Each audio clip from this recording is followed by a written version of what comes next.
Magandang araw po sa inyong lahat.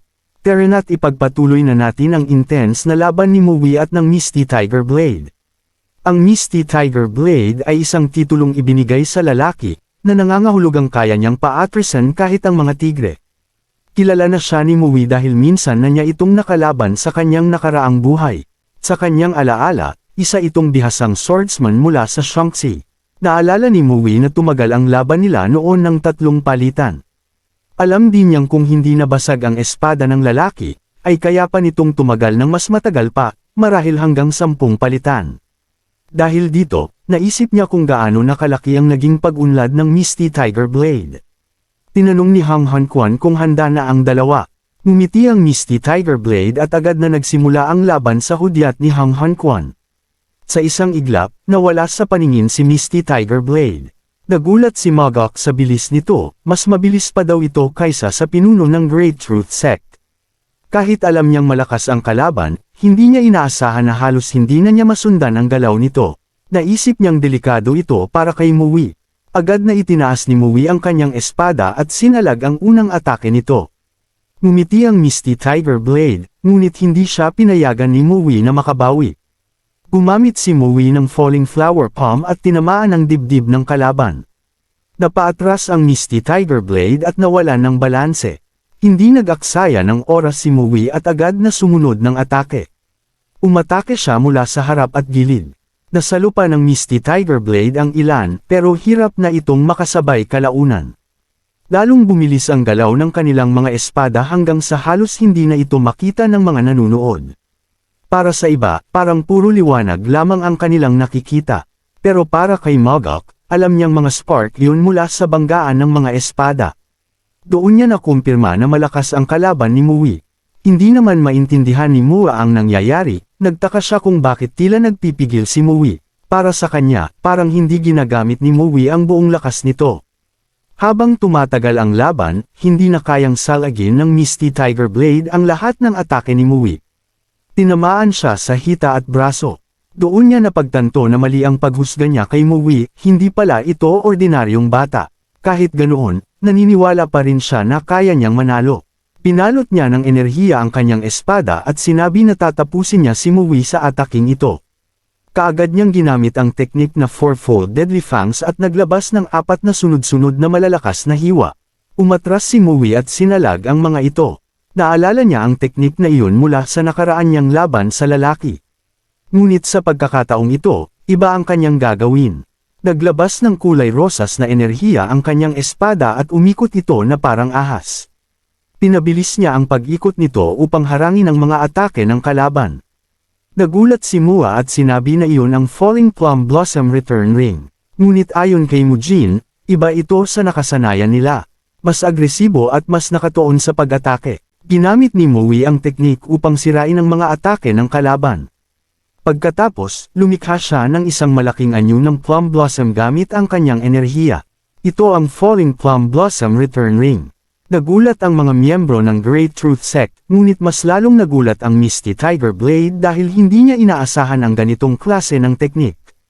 Pinakawalan ni Mui ang kanyang atake, ang mga maliliit na talulot ay naging parang mga talam na tumama sa katawan ng kalaban. Hindi niya ito nasalag at tuluyang bumagsak sa lupa. Paglingon ni Mui, nakita niyang wala ng laban ang lalaki. Para sa kanya, hindi sapat ang lakas nito upang masubukan ang buong kakayahan niya. Nang mawala ng malay ang Misty Tiger Blade, inanunsyo ni Han Quan na panalo ang Fresh Flower Sect. Hindi makapaniwala ang pinuno ng Great Truth Sect dahil hindi ito ang inaasahan niyang mangyayari. Ibinigay ni Han Quan kay Mui ang isang kahon na may 5 Great Merit Orbs. Doon napagtanto ng lahat kung gaano kalakas ang Mount Hua. Hindi nila inakalang matatalo ng isang batang tulad ni Mui ang Misty Tiger Blade. Lumingon si Mui sa pinuno ng Great Truth Sect at kinausap ito gamit ang sound transmission. Tinanong niya kung masakit bang mawala ang mga Great Merit Orbs na ipinuhunan dito. Nagulat ang pinuno at hindi agad nakasagot. Ipinaliwanag ni Mui na halata naman ang lahat. Hindi normal para sa isang maliit na sekta na magkaroon ng ganitong kayaman na bagay. Sigurado siyang may mas makapangyarihang grupo sa likod nito. Ngumiti siya, nagpasalamat, at sinabing sa kanya na ngayon ang mga Great Merit Orbs ay nakuha niya na. Napatulala na nga lang ang pinuno ng Great Truth Sect. Habang nakatingin siya kay Mui, may isang lalaking nakahod na nagmamasid mula sa kagubatan at pinagmamasdan nito ang nangyari sa duelo. Pagsapit ng gabi, makikitang lasing na ang mga disipulo ng Fresh Flower Sect. Pati ang kanilang pinuno ay hindi na rin makatayo. Samantala, tahimik na umalis si Mui kasama ang kanyang mga kasamahan. Tinanong siya ni Mujin kung bakit tila nagpipigil siya kanina sa laban. Sumagot naman si Mui na gusto lang niyang makita ang mga teknik ng kalaban, kaya kinailangan niyang magpanggap na mas mahina. Pinanggit ni Muchol na kakaiba daw ang ginamit niyang Falling Plum Blossom Return Ring, pero hindi na sumagot si Mui. Tinanong ni Mujin kung bakit sila umalis sa gabi. Sinabi ni Mui na ayaw niyang makipag-usap sa ibang tao, lalo na sa mga lasing. Bukod pa rito, alam niyang maraming lalapit sa kanila kinabukasan dahil sa nangyari. Ayaw niyang maabala, lalo na't nasa kanila na ang Great Merit Orbs. Tinanong ni Mua kung pupunta sila sa Lushan. Sumagot naman si Mui na oo, ngunit may isa pa siyang dahilan kung bakit sila umalis agad. Umaasa siyang makikita nila ang mga taong nasa likod ng Great Truth Sect. Iniisip niyang maaaring wala na ang mga ito, o kaya'y kumikilos lamang mula sa malayo. Hindi niya maintindihan kung bakit nila tinutulungan ang nasabing sekta. May kutob siyang may mali sa sitwasyon. Sa kabilang bahagi ng kagubatan, makikita ang katawan ng Misty Tiger Blade na nakahandusay sa lupa. May dalawang lalaking nakatayo sa tabi nito at ang isa ay tila ang pinuno ng grupo. May hawak na espada, at nakaharap sa pinuno ng Great Truth Sect. Sinabi ng lalaki sa natatakot na pinuno ng sekta na matagal na nila itong hinahayaang kumilos kahit marami na itong nagawang problema. Habang tumatagal, napansin nilang lalo daw itong nagiging mayabang. Ayon sa kanya, wala sana silang pakialam basta natutupad nito ang mga misyon. Pero ngayon, lumampas na ito sa hangganan. Ipinaalala niya na binigyan nila ito ng isang himalang gamot para makontrol ang Weinan. Ngunit sinira nito ang plano at ngayon ay sinusubukan pang tumakas. Humingi naman ng tawad ang pinuno ng sekta, ngunit sinabi ng lalaki na wala nang saysay ang paghingi nito ng tawad. Dagdag pa niya, ang anak nito ang mananagot sa lahat ng nangyari. Nagulat ang pinuno at tinanong kung ano ang ibig sabihin nito. Ngunit hindi na ito nakapagsalita pa, dahil agad siyang pinugutan ng ulo ng lalaki. Pagkatapos, ibinalik ng lalaki ang kanyang espada at humarap sa kasama niya, ang pinuno ng Dark Flame Pavilion. Inutusan niya itong itapon si Sain sa Slaughter Cave. Tinanggap naman ng Dark Flame Pavilion Master ang utos at nagtanong kung ano ang gagawin nila sa Fresh Flower Sect at sa mga disipulo ng Mount Hua, dahil nakialam ang mga ito sa kanilang plano. Sumagot ang leader na pababayaan na nila ang mga iyon. Ipinaliwanag niya na wala nang silbi ang pagpatay kung wala na silang mga tauhan sa Weinan. Dagdag pa niya, aalis na rin sila sa lugar na iyon. Inutusan niya ang kanyang tauhan na bantayan si Mui, dahil maaaring maging interesado rito ang kanilang batang pinuno. Tinanggap ng Dark Flame Pavilion Master ang utos. Sinabi ng leader na kailangan na niyang umalis dahil mapapag-alitan siya kung mahuhuli na naman siya. Dagdag pa niya, dumaan lamang siya roon habang pauwi. Nagpaalam ang kanyang tauhan at sa isang iglap, ay nawala ang leader. Pagkatapos, inutusan ng Dark Flame Pavilion Master ang mga tauhan na itapon si Sain sa Slaughter Cave at bantayan ang galaw ng mga disipulo ng Mount Hua. May ilang lalaking lumitaw at agad na sumunod. Isa sa kanila ang nagdala kay Sain palayo. Lumipat naman ang eksena sa lugar ng Lushan. Sinabi ni Mua na kilala ang lugar sa mga hot spring, natuwa siya dahil akala niya ay doon na sila pupunta matapos ang mahabang paglalakad. Ngunit nagulat siya nang dalhin sila ni Mui sa isang pandayan. Tinanong niya kung bakit ito bumili ng napakalaking espada. Ipinaliwanag ni Mui na iyon ay isang great sword, mas malaki at mas mabigat kaysa sa karaniwang espada. Sinabi niya na bagay daw ito kay Muchol. Nagulat naman si Muchol sa kanyang narinig. Ibinigay ni Mui ang espada at sinabi na gamitin ito sa pagsasanay, makakatulong daw ito para mas lumakas ang kanyang teknik sa espada. Pinigyan din niya ng ibang espada ang kanyang mga kasama. Sinabi niyang magagamit nila ang mga iyon hanggang sa makuha nila ang kanilang sariling Plum Blossom Swords. Dagdag pa niya, nahasa na ang lahat ng talam kaya pwede na daw itong gamitin. Nagpasalamat naman ang dalawang disipulo. Tinanong ni Mua kung papayagan ba ng pinuno ng sekta ang paggamit ng Great Sword. Sumagot si Mui na nakadepende iyon kay Muchol, kailangan nitong patunayan na kahit ang Great Sword ay maaaring gamitin sa estilo ng Mount Hua. Tinitigan ni Muchol ang espada at sumang-ayon naman ito sa sinabi ni Mui. Sinabi ni Mui na kailangan na nilang pumunta sa Shining Radiance Sect. Tinanong ni Mua kung kailan sila pupunta sa Hot Spring, sumagot naman si Mui na pagkatapos nilang matapos ang kanilang sadya. Pagdating nila, sinalubong sila ng isang lalaking may peklat sa mukha. Ipinakilala niya ang sarili bilang pinuno ng sekta, si Kang Bo Iem. Sinabi niya na hinihintay na niya sila matapos marinig ang kanilang ginawa sa Pozong at Weinan. Para sa kanya, kahanga-hanga daw ang mga disipulo ng Mount Hua. Nagpakilala si Mui at Yumuko, sumunod naman ang iba at Yumuko. Ang pinuno ay bahagyang Yumuko lamang, dahil wala na siyang kanang braso. Ipinaliwanag niyang nawala ito noong Shaanxi Massacre.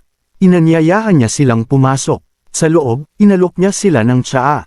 Sinabi niya na narinig niya kung paano nila napaalis ang Brutal Blood Faction at ang Great Truth Sect. Hindi siya makapaniwala na nagawa ito ng 4 na second-generation disciples. Pinuri niya ito sa kanilang nagawa. Sinabi naman ni Mui na sobra daw ang papuri nito. Ngunit tumanggi ang pinuno at sinabing kahit siya, hindi niya magagawa iyon kahit buo pa ang kanyang katawan. Sinabi ni Mujin na mas kahanga-hanga ang ginawa nito noong Shaanxi Massacre. Dagdag ni Mua, dahil sa mga tulad niya kaya nila nagagawa ang kanilang tungkulin ngayon. Bahagyang ngumiti ang pinuno at sinabi na sa totoo lang daw, ay nailigtas lamang siya noon ng Phantom Swordsman. Nagulat si Mui sa sinabi ng leader. Ipinaliwanag ng pinuno na pinatay ng Phantom Swordsman ang kalaban na muntik nang pumatay sa kanya. Naniniwala siyang marami pa itong nailigtas sa ganitong paraan. Sinabi ni Mui na baka nagkataon lamang daw iyon. Ngunit hindi sumang-ayon ang pinuno.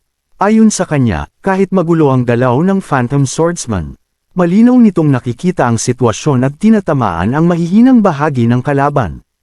Sigurado daw siyang sinadya iyon, hindi na nakaimik si Mui. Nagpasalamat ang pinuno sa kanilang ginawa at sinabing magiging proud ang Mount Hua Sword Saint at ang Phantom Swordsman sa kanila.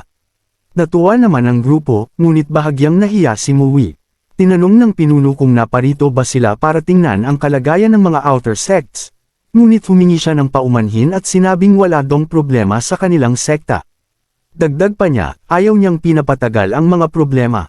Sinabi ni Mui na mabuti kung ganoon daw. Sinabi ng pinuno na maaari silang magsabi ng totoo. Ayon sa kanya, maiintindihan niya kung madidismaya sila dahil walang laban na mangyayari. Nagulat si Mua dahil ayaw naman talaga niyang makipaglaban. Ngunit sinabi ng pinuno na nauunawaan niya ang damdamin nila bilang mga taong nasa mulim. Sinabi ni Mua na mas gusto nilang magpahinga sa hot spring. Ngunit sinabi ng pinuno na hindi ito posible sa ngayon. Nagulat naman si Mui sa sinabi ng pinuno. Ipinaliwanag niya na may isang mamamatay tao na malaya pa. Kahit malakas sila, hindi raw tama na ilagay sila sa panganib ng walang dahilan. Dagdag pa niya, hinahabol na ng Zhongnan Sect ang kriminal at malapit na daw itong mahuli. Sinabi niya na dadalhin niya sila sa hot spring kung mahuhuli ito bago sila umalis. Pinayuhan niya silang magpahinga at makihalubilo sa kanyang mga disipulo kung gusto nila. Nagpasalamat naman ang grupo ni Mui. Habang naglalakad, napansin ni Mui na matagal nang malaya ang mamamatay tao. Nagtaka siya kung bakit tila kalmado ang pinuno, na para bang hindi ito mahalaga sa kanya. Para sa kanya, hindi tugma ang mga salita nito sa kilos nito. Naramdaman niya na parang sinasadya silang patagilan doon at sigurado daw siya na may tinatago ang pinuno. Dahil dito, nagpasya siyang bantayan ito ng mabuti. Lumipat ang eksena kung saan ay makikita si Mui na nakatayo sa hagdan. Hindi pa niya lubusang nauunawaan kung ano ang itinatago ng pinuno ng Shining Radiant Sect, pero sigurado siyang malapit na siyang makakuha ng sagot rito. Hindi rin siya nagmamadali, lalo na't abala ang Zhongnan Sect sa paghahanap sa mamamatay tao. Para sa kanya, mas mahalagang ituon ang oras sa pagsasanay ng kanyang mga junior. Sinabi niya sa kanila na pakiramdam niya ay napabayan niya ang kanilang training kamakailan. Naiyak si Mua nang marinig iyon at agad siyang umalma. Sinabi niyang huwag mag-alala dahil masaya naman daw sila. Sumagot si Mui na mabuti kung ganoon, pero babalaan niya silang magsisimula na ang totoong training, at sasanayin niya sila ng matindi. Halos maiyak si Mua sa sinabi ng kanilang senior disciple. Agad namang nagsimula ang kanilang ensayo. Inatake ni Muchol si Muwi gamit ang kanyang malaking espada at nablock naman ito ni Muwi ngunit bahagya siyang umatras. Napansin niyang mas mabigat at mas malakas na ngayon ang atake ni Muchol gaya daw ng inaasahan. Pero hindi daw yun sapat. Biglang naglaho si Muwi sa harap niya at agad na lumitaw sa kanyang tabi, at doon ay nakatutok na ang espada sa leeg ni Muchol. Nagulat si Muchol at hindi man lang nakapag-react sa bilis ni Muwi. Ipinaliwanag ni Muwi na bumagal siya dahil sa bigat ng kanyang espada, at kung mabilis daw ang kalaban ay mapapansin daw agad iyon. Sinabi rin niya na kahit maliit na pagkakamali ay maaaring ikamatay kapag gumagamit ng mabigat na sandata. Habang nagsasalita siya, may naramdaman si Muwi na paparating, mabilis siyang umiwas at iniwasan ang atake ni Mua. Napansin niyang ginamit lamang nito ang kaluban ng espada para linlangan siya. Akala niya susunod ang tunay na atake, pero nagkamali si Muwi. Nagkunwari si Mua na aatake gamit ang espada, pero sa halip ay sinipa siya sa binti. Sinabi ni Muwi na matalino daw ang ginawa ni Mua, ngunit hindi pa rin daw ito sapat. Hinarang ni Muwi ang sipa ni Mua at agad gumanti. Mabilis namang nakaiwas si Mua, pero ramdam niya ang matinding panganib na dala ni Muwi. Kahit likas ang talas ng kanyang pandama, hindi pa niya ito kontrolado. Alam ni Muwi na kapag nahasa ito, malaki daw ang magiging pag-unlad ni Mua. Pagkalayo ay sinabi ni Mua na muntik na siyang mamatay. Pero biglang lumitaw si Muwi sa tabi niya at muling nakatutok ang espada sa kanyang leeg. Sinabihan siya ni Muwi na kumalma at huwag mataranta.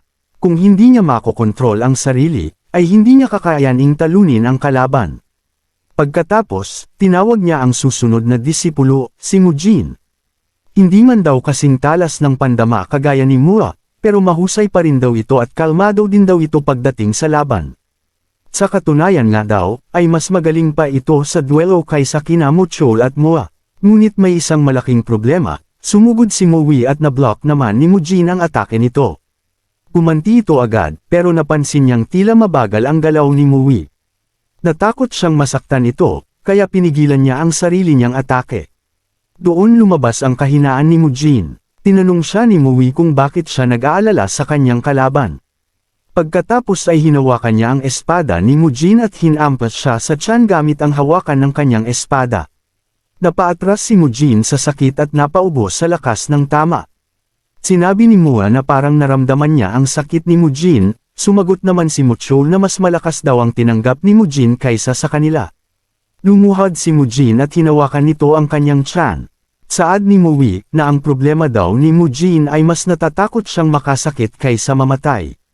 Sa ngayon daw, parang maliit lang itong bagay, pero sa totoong laban ay magiging malaking panganib ito, hindi lang sa kanya, kundi pati sa kanyang mga kasama. Alam ni Muwi na kung hindi niya malalampasan ito, ay hindi siya pwedeng manatili sa grupo. Tinapos ni Muwi ang training at sinabi na dapat alam na nila ang kani-kanilang kahinaan. Ipinaalala niya na walang shortcut sa pagbuti, kailangan ng tamang ensayo upang mapalakas nito ang kanilang sarili. Sinabi rin niya na magsanay sila na parang wala ng bukas. Para kay Muwi, wala dong problemang nawawala kung hindi ito hinaharap. Nanatiling nakaluhod si Mujin, malinaw na naiintindihan nito ang kanyang kahinaan. Kinagabihan, nagsasanay mag-isa si Muwi sa training ground. Hawak niya ang espada sa isang kamay at ginagamit ito para buhatin ang sarili niyang katawan. Nakapikit ito at nananatiling kalmado. May biglang dumating at nagsalita, hindi raw siya nagulat na nagsasanay si Muwi sa ganitong oras. Pagmulat ni Muwi ay nakita nito ang pinuno ng sekta, agad naman siyang bumaba at nagulat kung bakit andito ang leader. Napansin ng pinuno ang kanyang lakas at sinabi nitong marami dong tao ang nakakalimot sa pisikal na training. Sumagot naman si Muwi na kasing halaga daw ito ng skill sa espada. Sinabi ng pinuno na pinaaalala siya nito sa Iron Mountain Fist King. Tinanong ni Muwi kung bakit siya naroon, diretsyong sinabi ng pinuno na may hihilingin siyang pabor. Pagkatapos, seryoso niyang tinanong kung pwede ba siyang patayin ngayon, nagulat si Muwi sa sinabi ng pinuno. Ngunit agad niyang itinaas ang espada at sinabing kaya niya daw yung gawin. Ngunit pinahinto siya ng pinuno at nilinaw niyang ayaw niyang mamatay. Hindi na nagtanong si Muwi, kaya dumiretso na ang pinuno sa tunay niyang pakay. Gusto niyang makipagduelo kay Muwi, napaisip naman si Muwi kung ano daw ba ang itinatago ng sect leader. Sinabi ng leader na may kondisyon, kailangan dong lumaban si Muwi na parang papatayin niya ito. Doon naintindihan ni Mui ang ibig nitong sabihin. Hinawakan ng pinuno ang kanyang espada at sinabing, wala dong silbi ang training kung hindi ito parang totoong laban. Pagkatapos ay hinugot niya ang kanyang espada at malinaw nitong sinabi na lalaban din daw siya na parang papatayin niya si Mui. At dito nagtatapos ang ating kwento. At kung nagustuhan nyo ito sanay mag-iwan kayo ng like, at mag-subscribe na din kayo dahil malaking tulong na ito sa ating channel.